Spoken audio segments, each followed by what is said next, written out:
For many fans, Final Fantasy IX ranks among the best in the series. It's been 20 years since the game debuted. In this video, we'll discuss the game's legacy and why it arguably represents the Swan Song of the PS1 era of JRPGs. Final Fantasy IX marked a return to the franchise's roots. Yet it also showcased the possibilities for Square Enix's future. Developed jointly between American and Japanese personnel in Hawaii, Final Fantasy IX represented a bold yet whimsical approach to the JRPG format. If we compare it to its predecessor, FF8, we'll find that it bears more in common with the streamlined simplicity of the SNES era. 8's infamous junctioning system was somewhat obtuse. It had attempted to reinvent the job change system from FF3 by systematizing magic and abilities. This had required sinking a ton of time into the menus and in drawing spells from monsters. 9, actually developed in tandem with 8, opted for clarity and efficiency over FF8's raw experimentalism. For the first time since FF6 or so, the game front-loaded itself with not sci-fi but high fantasy.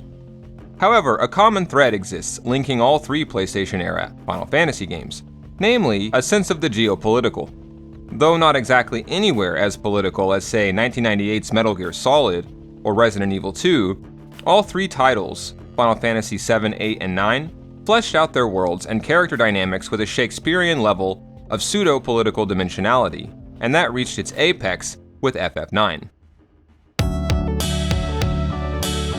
9 may be the most impressive in this regard because of how well it strikes the right balance, taking a lot of cues from Shakespeare, but also from anime and manga. The broadly drawn characters in this game often surprise you with sudden, poignant depth.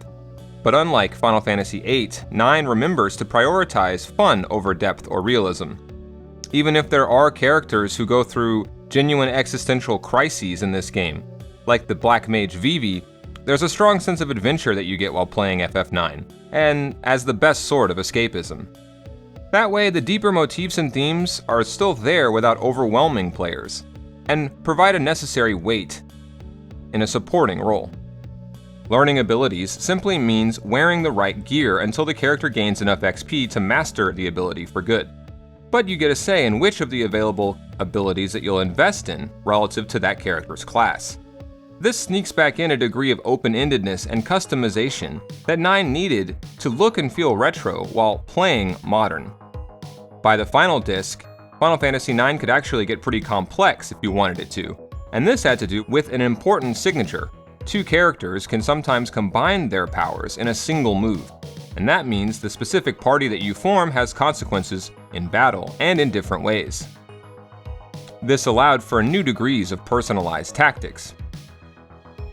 There was also weapon synthesis. 9 featured many side quests and different activities like this, so much so that it felt revolutionary as an open world.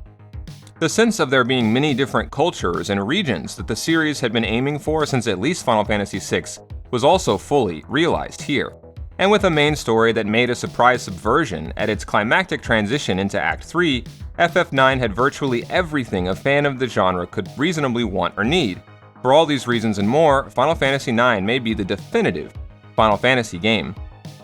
The soundtrack is also as good as Final Fantasy VII, and the story feels on several levels like the culmination of everything that came before.